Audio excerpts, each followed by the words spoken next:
Todos nós guardamos segredos, mas alguns deles carregam uma escuridão profunda. Hugo Boss é uma marca de moda amplamente reconhecida por sua associação à riqueza, elegância e status, sendo escolha frequente de inúmeras celebridades de renome. No entanto, por trás dessa fachada de glamour, esconde-se uma história perturbadora sobre como Hugo Boss apoiou ativamente Adolf Hitler, desenhou os uniformes dos nazistas e, de alguma maneira, conseguiu reformular sua imagem, construindo assim um império global na indústria da moda. Parte 1. Os fascinantes primeiros passos de Hugo Boss. Hugo Boss viu a luz do dia na Alemanha em 1885, em uma cidade renomada por sua próspera indústria têxtil. Curiosamente, seus pais eram proprietários de uma modesta boutique de lingerie, o que moldou desde cedo o interesse de Hugo pelo mundo da moda.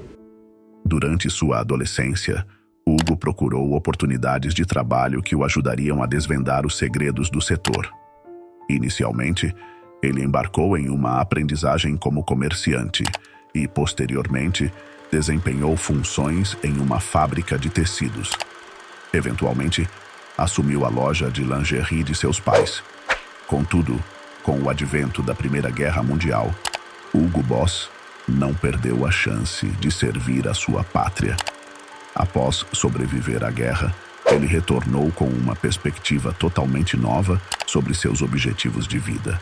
Em vez de assumir a gestão da modesta loja de seus pais, Hugo Boss aspirava a criar sua própria empresa de moda. Assim, ele transformou a loja em uma alfaiataria que levaria seu próprio nome. Com a vasta experiência que acumulara desde a juventude, não demorou muito para que ele expandisse seu estabelecimento, transformando-o em uma fábrica completa. A partir daí, começou a comercializar uma linha completa de roupas sob sua marca registrada, incluindo jaquetas, camisas, uniformes de trabalho, vestuário esportivo e capas de chuva. Graças à sua habilidade como comerciante, Hugo conseguiu rapidamente conquistar uma base de clientes leais, tornando suas roupas amplamente reconhecidas em toda a Alemanha. No entanto, um dos desdobramentos da Primeira Guerra Mundial foi que a Alemanha foi obrigada a pagar uma quantia monumental em reparações aos países vencedores, totalizando 132 bilhões de marcos de ouro, o equivalente a cerca de 270 bilhões de dólares nos valores atuais. Esse ônus começou a sufocar a economia alemã, lançando as bases para um período de extrema dificuldade e desafios. Enquanto os Estados Unidos, o Reino Unido e a França desfrutavam de uma época de gastos extravagantes na chamada Era dos Anos Loucos, ou Loucos Anos 20, a Alemanha estava enfrentando desafios financeiros monumentais. Isso ocorreu porque a Alemanha estava lutando para pagar as dívidas da guerra e, ao mesmo tempo, garantir recursos suficientes para sustentar seu próprio povo. Como resultado dessa situação, os cidadãos alemães testemunharam uma inflação galopante e o fechamento de empresas. Mesmo que as roupas da marca Hugo Boss fossem muito populares, a empresa começou a sofrer. Nenhuma quantidade de boa reputação poderia compensar o fato de que as pessoas estavam lutando para pagar pelo básico. A situação econômica da Alemanha ficou ainda pior com a chegada da Grande Depressão. Os alimentos se tornaram escassos, o desemprego disparou e algumas famílias gastaram todas as suas economias apenas para garantir aquecimento durante os invernos rigorosos, em uma tentativa desesperada de salvar seu negócio.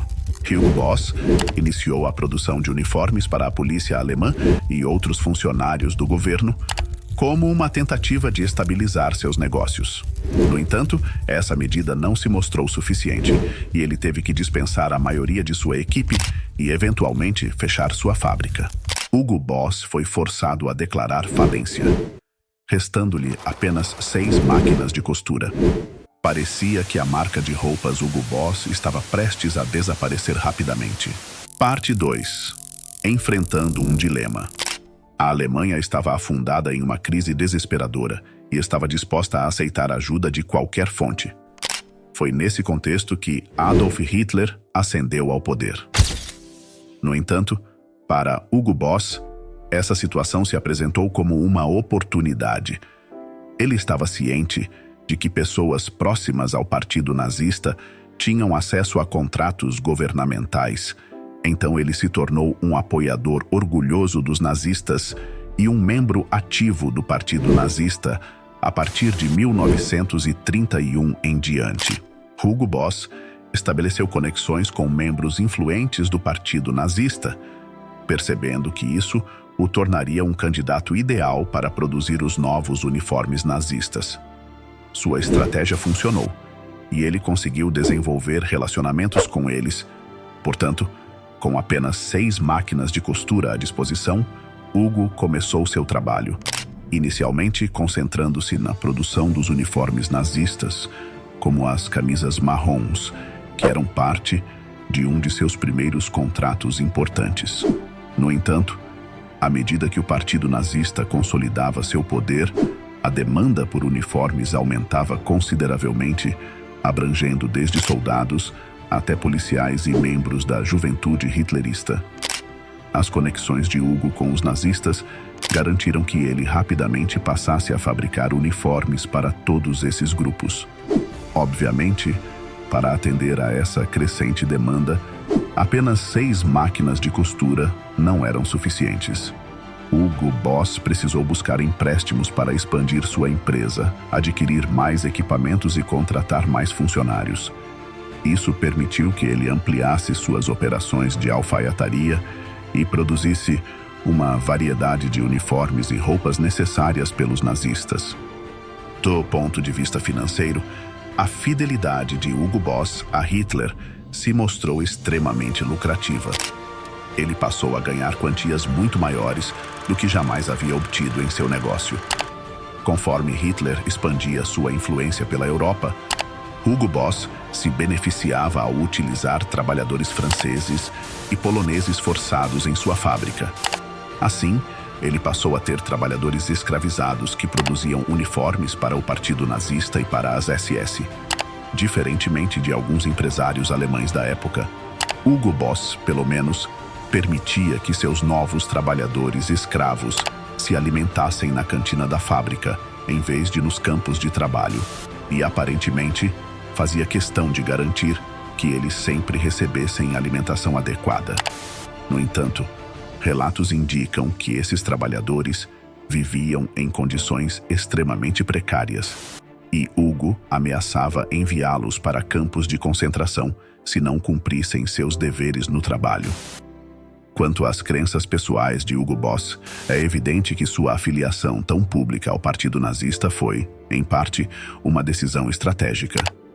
É importante lembrar que, antes de Hitler chegar ao poder e Hugo estabelecer essa aliança com os nazistas para garantir contratos, seu negócio havia enfrentado um colapso e ele estava em uma situação financeira terrível, com poucas perspectivas de sucesso. No entanto, um pesquisador que escreveu um livro sobre Hugo Boss concluiu: é evidente que Hugo F. Boss não aderiu ao partido apenas porque isso lhe proporcionou contratos para a produção de uniformes, mas também porque ele era um seguidor comprometido do nacional-socialismo e um nazista leal. Há relatos de que em seu apartamento ele orgulhosamente exibia uma foto de si mesmo com Hitler. Portanto, parece que ele apoiava os nazistas de qualquer maneira, mesmo que sua participação inicial tenha sido motivada, em parte, pela necessidade de salvar seu negócio. Felizmente, quando a guerra finalmente chegou ao fim e os nazistas foram derrotados, Hugo Boss foi alvo de investigação. Devido ao seu envolvimento ativo e ao benefício financeiro que obteve do partido nazista, ele foi proibido de continuar a administrar um negócio. Apenas alguns anos depois, em 1948, Hugo Boss faleceu. Pode-se pensar que a empresa que carregava seu nome também desapareceria com ele. No entanto, como sabemos, esse não foi o caso. Nos dias de hoje, Hugo Boss é um império bilionário no ramo da moda. Então, o que aconteceu? Antes de continuarmos com a próxima parte da história, gostaria de lembrar a todos que, se acharem esses vídeos interessantes, considerem ativar as notificações para o Olhares Documentados. Estou trabalhando em projetos ainda maiores agora, e se quiserem ter certeza de ver esses projetos quando estiverem prontos, basta clicar no ícone de notificação agora.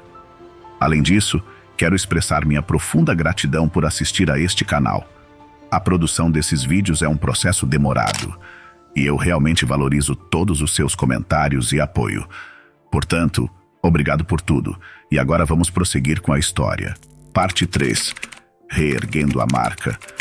Após a morte de Hugo Boss, o que restou da empresa passou para seu genro, Eugen Holy, que manteve o negócio focado na produção de uniformes para policiais e carteiros.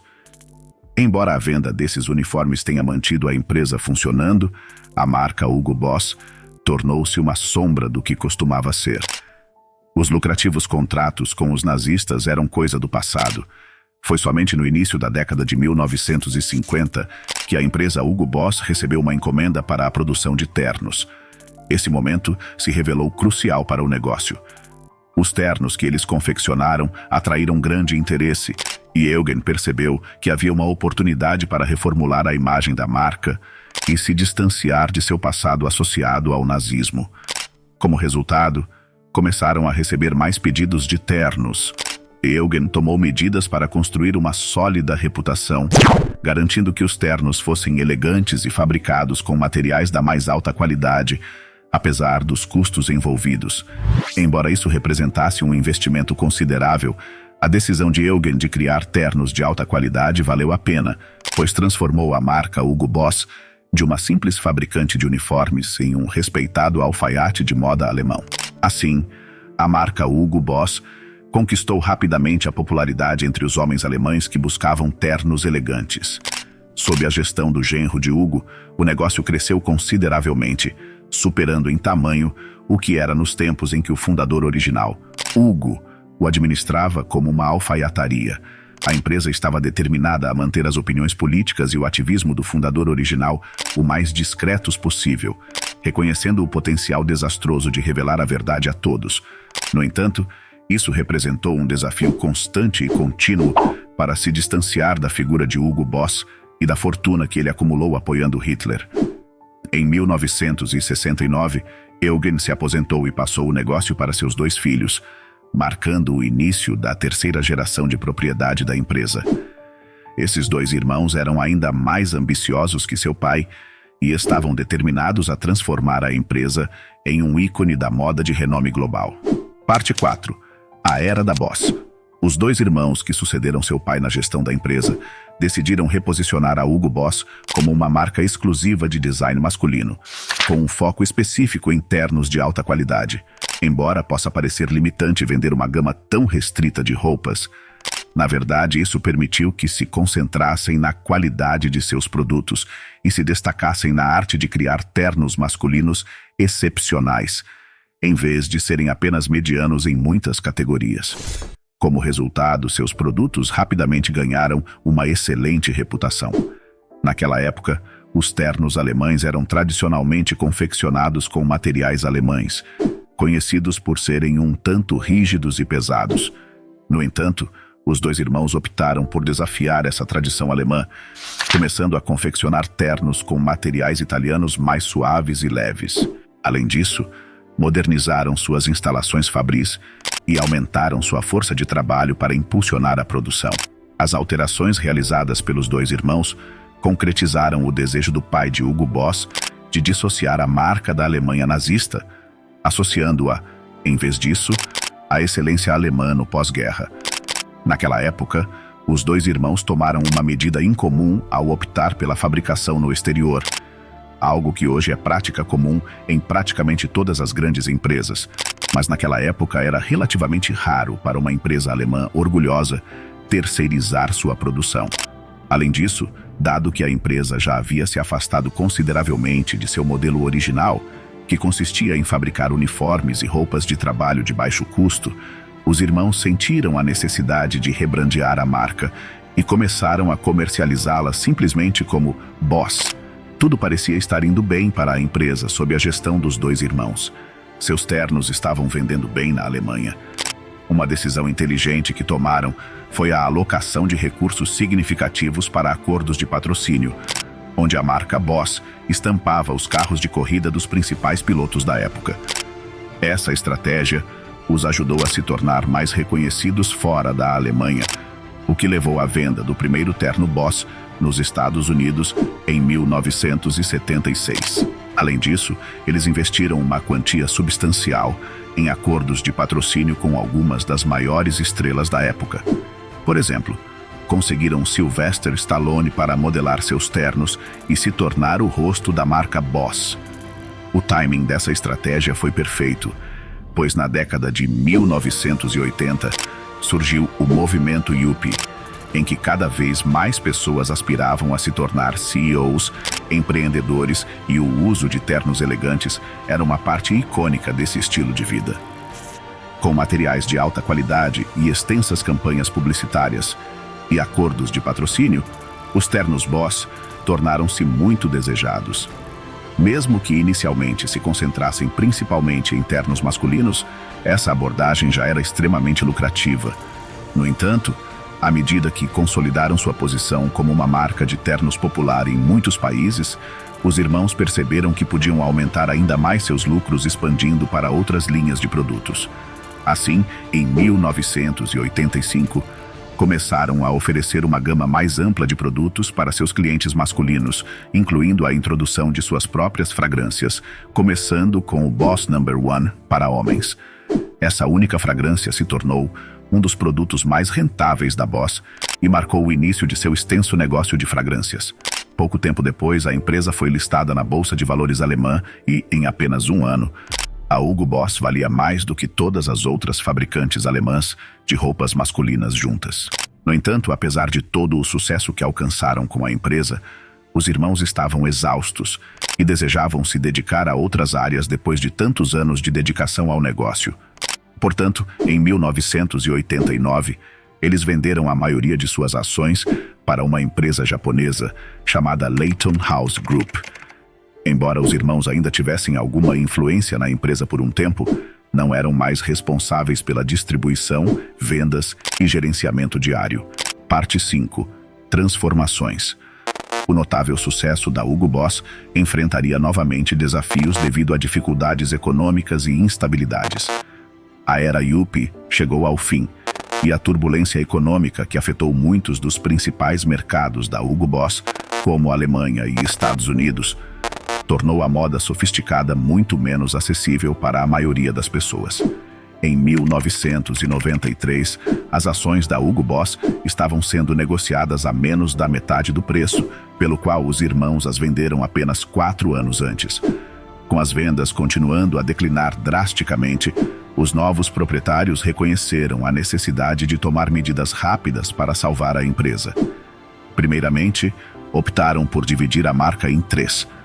A marca Boss continuou a oferecer ternos de alta qualidade, enquanto criaram a marca Baldessarini em homenagem ao designer-chefe da Hugo Boss.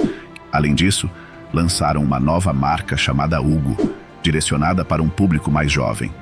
A empresa também procurou distanciar-se de sua imagem excessivamente masculina e, em breve, passou a oferecer roupas e fragrâncias também para mulheres. Todas essas transformações combinadas pareceram realmente contribuir para atrair novos clientes e, ao longo do final dos anos 90, os lucros aumentaram consideravelmente. No entanto, em 1997, quando o CEO Peter Littmann deixou a empresa, a Hugo Boss passou por uma série de diferentes CEOs que tentaram, sem sucesso, dar continuidade ao trabalho de Littmann.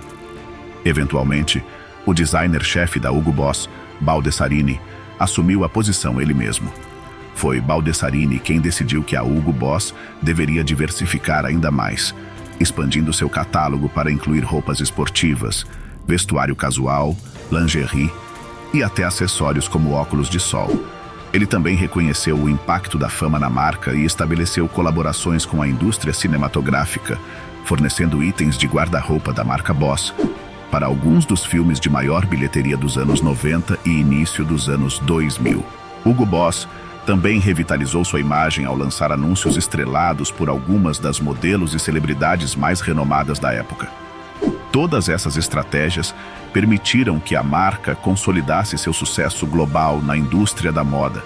O que mais surpreende é quantas das gigantes marcas de moda que conhecemos hoje têm histórias igualmente sombrias. E assim concluímos essa incrível jornada pela história da Hugo Boss.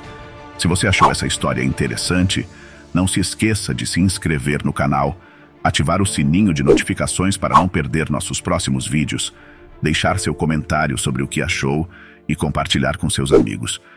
Seu apoio é fundamental para continuarmos trazendo conteúdo fascinante como este.